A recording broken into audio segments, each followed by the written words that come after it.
हरे कृष्णा कृष्णा कृष्णा हरे हरे, हरे राम राम राम हरे हरे। सभी भक्तों का आज की इस कृष्ण कथा में हार्दिक स्वागत। आज हम एक विशेष इस धरती पर, इस पृथ्वी पर भगवान की एक कृपा यानी प्रसाद, महाप्रसाद का इस धरती पर कैसे जन्म हुआ, इसको जानने और समझने का प्रयास करेंगे। प्रसाद की विशेषता अगर सुने, पहले तो हमें प्रसाद की महिमा, प्रसाद का अर्थ क्या होता है उसको समझ लें। प्र यानी प्रभु, स यानी साक्षात, द यानी दर्शन। जिसमें प्रभु का साक्षात दर्शन होता है उसे प्रसाद कहा जाता है। ये भगवान की विशेष कृपा हमारे ऊपर है कि भगवान प्रसाद के रूप में हमारे समक्ष प्रकट होते हैं। शास्त्र बताते हैं, शास्त्र प्रसादे सुप्रसन्नता, सभी जीव प्रसाद से ही इस संसार में प्रसन्नता का अनुभव कर सकते हैं। जो व्यक्ति प्रसाद के बारे में सुनता है, श्रवण करता है या प्रसाद का दर्शन करता है या इस प्रसाद को ग्रहण करता है यानी भोजन करता है, वो व्यक्ति उसमें पवित्रता आ जाती है, शुद्धता आ जाती है और सारे पाप उसके नष्ट हो जाते हैं। ये कथा इस प्रकार है कि एक बार नारद मुनि उद्धव से जब मिले ना, तो उद्धव ने कहा कि मैं तो भगवान का महाप्रसाद लेकर के बहुत तृप्त रहता हूं, क्योंकि भगवान के महाप्रसाद से इस संसार में हम माया के प्रभाव से बच जाते हैं। यानी जो व्यक्ति महाप्रसाद खाता है ना, महाप्रसाद लेता है, वो माया के प्रभाव से छूट जाता है। नारद ने जब ये कथा सुनी उद्धव के मुख से, तो नारद ने सोचा, अरे मैंने तो इतनी बार वैकुंठ में गया पर मुझे तो भगवान का उच्चिष्ट प्रसाद कभी नसीब नहीं हुआ। मुझे तो, मेरे साथ तो धोखा हुआ है। मैं अभी वैकुंठ जाऊंगा और मैं इस प्रसाद को, भगवान के उच्चिष्ट को प्राप्त करने का प्रयास करूंगा। नारद मुनि उसी समय वैकुंठ में पहुंचे और वैकुंठ में मां लक्ष्मी से प्रार्थना करने लगे। 12 साल तक उन्होंने वहां पर तपस्या की, लक्ष्मी की अच्छी तरह से प्रेम पूर्वक सेवा की। जब मां लक्ष्मी ने प्रसन्न होकर के नारद से पूछा, नारद तुम्हें क्या चाहिए, क्या इच्छा है तुम्हारी कि मेरी इतनी प्रेम से, निर्मल मन से तुमने मेरी सेवा की है? तब नारद ने कहा, मां मुझे एक वचन दो और मुझे वो वचन, मेरी वो इच्छा को आपको पूरा करना है। लक्ष्मी माता ने कहा, कहो पुत्र तुम्हें क्या चाहिए? तब नारद ने कहा कि मुझे भगवान विष्णु का, नारायण का उच्चिष्ट प्रसाद चाहिए। तब लक्ष्मी घबराकर थोड़ा पीछे हट गई। नहीं, ये नहीं हो सकता, क्योंकि भगवान नारायण ने मुझे किसी को भी अपना उच्चिष्ट प्रसाद देने के लिए मना किया है, मैं ये कार्य नहीं कर सकती। तब नारद मुनि ने कहा, माता अभी अभी आपने मुझे वचन दिया है और अभी आप ऐसी बात करते हैं, आप मुझे कृपया भगवान विष्णु का, नारायण का उच्चिष्ट प्रसाद दीजिए। लक्ष्मी ने कहा, ठीक है मैं प्रयास करूंगी। और कुछ समय के बाद जब मां लक्ष्मी नारायण की सेवा कर रही थी और उन्हें भोजन परोस रही थी, उस समय थोड़े उदास मन से भगवान नारायण के सामने बैठी थी। भगवान नारायण ने जब उनसे पूछा, लक्ष्मी तुम्हारी उदासीनता का ये कारण क्या है? तब मां लक्ष्मी ने पूरा वृत्तांत सुनाते हुए कहा कि इस प्रकार मैंने नारद को वचन दिया है कि आपका उच्छिष्ट प्रसाद उसे दूं, तो मैं ये उच्छिष्ट प्रसाद दे सकती हूँ? तब भगवान नारायण ने कहा, हाँ लक्ष्मी, तुम अवश्य नारद मुनि को मेरा उच्छिष्ट प्रसाद मुझसे बिना पूछे दे दो। तब जब भगवान नारायण ने भोजन कर लिया, उसके बाद लक्ष्मी ने नारद मुनि को बुला करके बहुत प्रेम से वो प्रसाद खिलाया। नारद मुनि ने जैसे ही भगवान का वो उच्छिष्ट प्रसाद खाया तो वहीं पर झूमने लगे, नाचने लगे। जैसे वो हमेशा नारायण नारायण नारायण पुकारते हैं, तो वो आनंद जो था वो उसका 1000 गुना हो गया। झूमने लगे और इतने झूम उसमें अष्ट सात्विक विकार उत्पन्न होने लगे और इतना झूमने लगे, इतना कीर्तन करने लगे, इतने आनंद भाव विभोर हो गए कि वो हाथ धोना, मुंह धोना भूल गए और अनेक अनेक लोकों में घूमने लगे। भ्रमण करते करते वे कैलाश पर पहुंचे और कैलाश पर भी उन्होंने जोर से कीर्तन किया। धमाकेदार कीर्तन देख करके शिव जी नारद से पूछने लगे, नारद क्या कारण है? इतना प्रसन्न, इतना आनंद तुम्हारे अंदर कैसे आया, मुझे बताओ।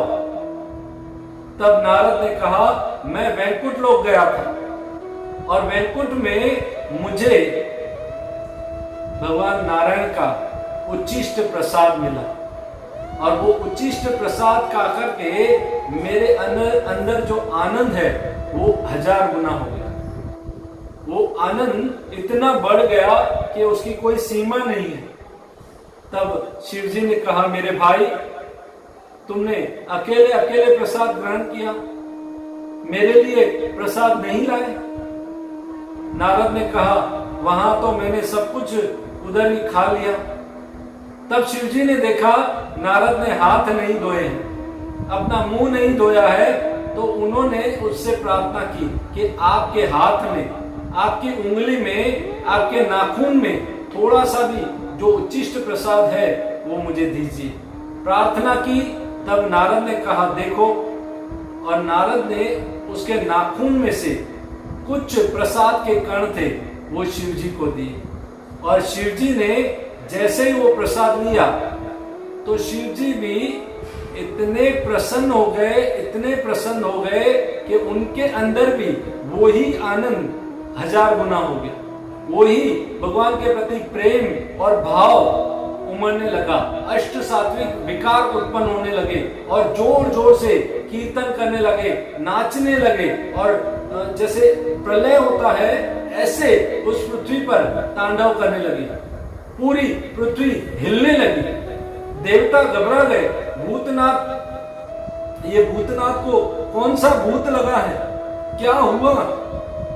और पृथ्वी घबरा करके मां पार्वती के पास गई और पार्वती से प्रार्थना करने लगी कि पार्वती, अगर ऐसे ही शिव जी तांडव करने लगे तो पृथ्वी जो है, मैं जो हूं, रसातल में चली जाऊंगी। उसी समय पार्वती आकर के शिव जी को शांत करने लगी और शिव जी से इस आनंद का कारण पूछने लगी कि ये क्या है, ये आपके अंदर इतना आनंद ये कहां से आया? तब शिव जी ने कहा कि मुझे भगवान नारायण का उच्छिष्ट प्रसाद मिला और मैं इसलिए बहुत बहुत ज्यादा आनंदित हो गया और प्रेम भाव विभोर हो गया। पार्वती ने कहा कि प्रभु, मैं आपकी अर्धांगिनी हूं और आपने मेरे लिए भी नहीं सोचा, आपने मेरे लिए भी उच्छिष्ट प्रसाद नहीं रखा। तब शिव जी ने कहा, ये महाप्रसाद जो है ना, ये विशेष धन है, तुम इसकी अधिकारिणी नहीं हो। तब मां पार्वती ने कहा कि मैं वैष्णवी हूं, मैं भगवान की भक्त हूं, मैं भगवान की प्रेयसी हूं, मैं भगवान की सेवा करने वाली हूं, और आप ऐसा बोल रहे हैं। मैं पार्वती थोड़े क्रोध में आ गई। मैं पार्वती आज ये प्रतिज्ञा करती हूं, सारे साधु समाज, सारे संतों के सामने मेरा आज ये व्रत है, यदि भगवान विष्णु की मेरे प्रति दया है और वो तीनों लोकों का उद्धार करने के लिए मुझे अपना महाप्रसाद प्रदान करेंगे, मुझ पर अगर भगवान विष्णु नारायण प्रसन्न हैं, तो तीनों लोकों का उद्धार करने के लिए मुझे अपना उच्चिष्ट प्रसाद प्रदान करेंगे और इसी प्रसाद से इस संसार का हर जीव मुक्त हो जाएगा, चाहे वो कितना भी नीच हो, कुत्ता हो, भेड़िया हो, श्वापक हो, उसको भी भगवान की कृपा, उसको भगवान का उच्चिष्ट प्रसाद प्राप्त होगा। और इसलिए आज मैं नारायण की तपस्या करने के लिए जा रही हूं। बस फिर क्या था, पार्वती ने तपस्या शुरू कर दी और लंबे समय तक तपस्या की। क्यों की पार्वती ने तपस्या? अपनी इच्छा के लिए नहीं, इस संसार के बद्ध जीवों का उद्धार करने के लिए, इस संसार के बद्ध जीवों का कल्याण करने के लिए। देखिए, वैष्णव का स्वभाव ऐसे ही होता है, वो हर जीव का कल्याण चाहता है। और जैसे ही पार्वती ने उस तपस्या को शुरू किया और लंबे समय तक तपस्या की, तो भगवान नारायण गरुड़ पर प्रकट हुए और प्रकट होकर के पार्वती के ऊपर, पार्वती पर प्रसन्न होकर पार्वती से कहा, पार्वती तुम क्या चाहती हो? जब पार्वती ने भगवान नारायण से प्रसाद के लिए प्रार्थना की, तो भगवान नारायण ने कहा, पार्वती तुम उदास मत हो, तुम उदास मत हो, मैं जल्द ही नीलाचल पर दारू ब्रह्म के रूप में जगन्नाथ, बलदेव और सुभद्रा के रूप में इस संसार में प्रकट होऊंगा। और जब मैं इस संसार में प्रकट होऊंगा, तो उस समय इस सारे संसार के बद्ध जीवों को प्रसाद दूंगा और प्रसाद के रूप में उन पर कृपा करूंगा और तुम्हारी इस प्रतिज्ञा को मैं जल्द ही पूरी करूंगा।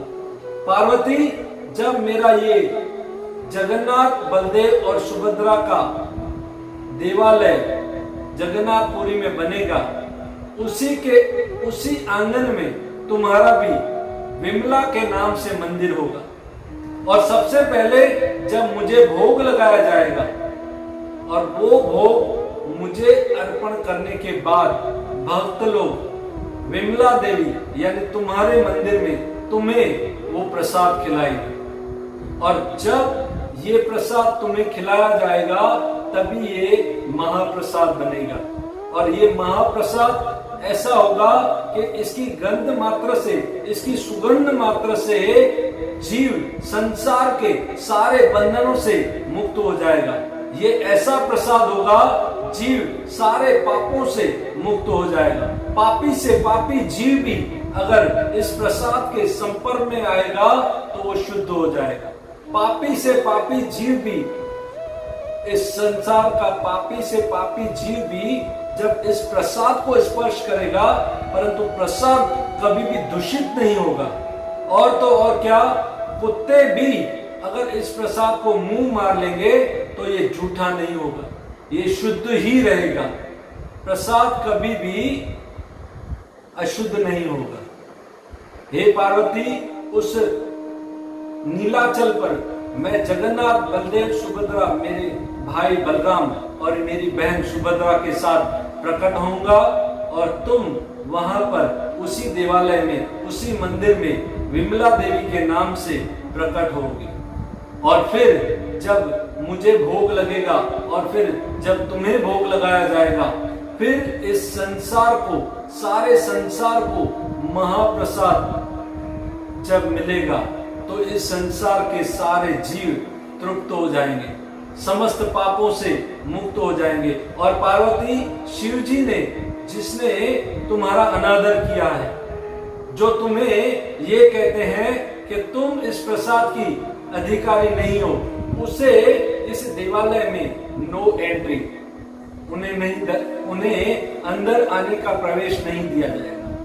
वो गेट पर जो सिंह द्वार है उसी के पास, वहां पर शिव जी का बाईं और मंदिर है, आपने देखा है, विश्वनाथ के रूप में वहीं पर रहेंगे, गेट पर ही, उन्हें अंदर एंट्री नहीं होगी। ये शिव जी, ये नारायण शिव पार्वती को बता रहे हैं। इस प्रकार भगवान ने पार्वती की इच्छा पूरी की। इस प्रकार पार्वती की कृपा से, पार्वती की इच्छा से इस संसार के दुर्लभ जीवों को भगवान का महाप्रसाद, जगन्नाथ का महाप्रसाद मिला।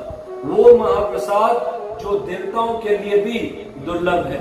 कहा जाता है कि शरीर के अंदर जब ये जगन्नाथ का महाप्रसाद जाता है ना, तो शरीर के अंदर जो पाप है ना, वो पाप रोने लगते हैं और वो पाप इस शरीर में रह नहीं सकते, इसलिए इस शरीर को छोड़ करके भाग जाते हैं। जो व्यक्ति इस जगन्नाथपुरी में आकर के भगवान जगन्नाथ जी के दर्शन करता है, जिसकी बड़ी बड़ी गोल गोल आंखें हैं, और जो भगवान जगन्नाथ जी के महाप्रसाद को ग्रहण करता है, निश्चित रूप से वो पवित्र, शुद्ध और समस्त पापों से मुक्त हो जाएगा। अरे बड़े बड़े देवता भी उस जगन्नाथपुरी में जगन्नाथ जी के दर्शन करने और उनका प्रसाद ग्रहण करने के लिए उस मंदिर में वहां आज भी आते हैं। एक बार की बात है, एक बार स्वर्ग के राजा इंद्र जगन्नाथपुरी मंदिर में आए और मंदिर में आकर के जब भगवान का दर्शन कर लिए, उसके बाद प्रसाद पाने के लिए वहां पर जो आनंद बाजार है, उस आनंद बाजार में प्रसाद लेने के लिए आए। आनंद बाजार वो है जहां जीव पहुंचते ही बहुत बहुत आनंद प्राप्त करता है, क्योंकि वहां पर हर जीव को भगवान जगन्नाथ का महाप्रसाद मिलता है। तो जब वहां पर इंद्र पहुंचे और एक जो दुकानदार था, उस दुकानदार से उन्होंने प्रसाद मांगा और ज्यादा प्रसाद लेकर के, जैसे देवताओं के लिए भी स्वर्ग के लिए पार्सल लेके जाने के लिए मांगा और लिया। और जब दुकानदार ने उससे कहा, अरे भाई पैसे तो दो, तब इंद्र ने कहा कि मेरे पास इंडियन करेंसी नहीं है, मेरे पास तो पैसा नहीं है। और वो प्रसाद जब लेकर के चलने लगे तो वो जो दुकानदार था वो उनके पीछे पीछे चलने लगा, उन्हें देखने लगा। उसी समय वहां जगन्नाथपुरी के पास में ही एक समुद्र है और समुद्र के वहां पर पत्थर है। कहा जाता है वो देवताओं को जाने और आने के लिए स्वर्ग का द्वार माना जाता है। तो वहां से इंद्र स्वर्ग के द्वार जाने लगे। जब उस दुकानदार ने कहा, अरे मेरे पैसे तो दो, तब इंद्र ने कहा कि मैं स्वर्ग का राजा इंद्र हूं। तब उस दुकानदार ने कहा, अगर तुम इंद्र हो तो तुम बारिश करके दिखाओ। तब उसी समय इंद्र ने वहां पर बारिश करके दिखाई और फिर उस दुकानदार को कहा कि मैं तुम्हें ये वरदान देता हूं कि तुम जहां पर बोलोगे उस टुकड़े में बारिश होगी। और फिर इंद्र उसी स्थान से, समुद्र के जहां पत्थर है, वहां से स्वर्ग के द्वार चले गए। वहीं से देवता आते जाते हैं जगन्नाथपुरी में भगवान जगन्नाथ जी के दर्शन करने और प्रसाद लेने। तो दुकानदार जब वापस पहुंचा आनंद बाजार में, उसने सोचा इंद्र ने मुझे ये वर दिया, ये सच्चा है कि झूठा है, मैं इसको ट्रायल करके देखूं। और उसने कहा कि अभी के अभी आनंद बाजार में बारिश हो। तो उसी समय आनंद बाजार में बारिश होने लगी। और ये सुन देख करके सभी आश्चर्यचकित रह गए और वहां के राजा को भी मालूम पड़ गए। सब आश्चर्यचकित हो गए और सबको इस दुकानदार ने वो वृत्तांत कह सुनाया। कहने का तात्पर्य ये है कि ये प्रसाद की महिमा इतनी है कि बड़े बड़े देवता, स्वर्ग का राजा इंद्र भी जगन्नाथपुरी में जगन्नाथ जी का प्रसाद लेने के लिए आते हैं और अपने आप को भाग्यशाली मानते हैं। और कोई व्यक्ति इस प्रसाद का अगर अनादर करता है ना तो उसे बहुत कष्ट मिलते हैं। जैसे मध्य प्रदेश में शांडिल्य नाम का एक ब्राह्मण था और उसने जगन्नाथपुरी में जब आया ना, ब्राह्मण था, पर उसने देखा कि एक ही प्लेट में, एक ही पत्तल में 5-6 लोग खा रहे हैं और ये प्रसाद जूठा हो रहा है, जूठन हो रही है और उसको ये सब पसंद नहीं आया। इसलिए उसने उस प्रसाद को छोड़ करके अपने परिवार के साथ वहां से चला गया। परंतु कुछ ही समय में उसका परिवार, उसके बच्चे, बीवी सब बीमार पड़ गए और तब ये ब्राह्मण सोचने लगा जरूर मुझसे कुछ अपराध हुआ है। मन में पश्चाताप, सोचने लगा अरे क्या हुआ है। तब उसे पता चला मैंने जगन्नाथ जी के प्रसाद का अनादर किया है और उसी समय वापस जगन्नाथपुरी आए और जगन्नाथ जी का प्रसाद लिया और अपने घर में सभी के साथ बैठ करके खाया। तब वो घर परिवार के सारे सदस्य फिर से प्रसन्नचित और सुखी हो गए, सब बीमारी से मुक्त हो गए। कहने का तात्पर्य है कि हमें प्रसाद का कभी भी अनादर नहीं करना चाहिए।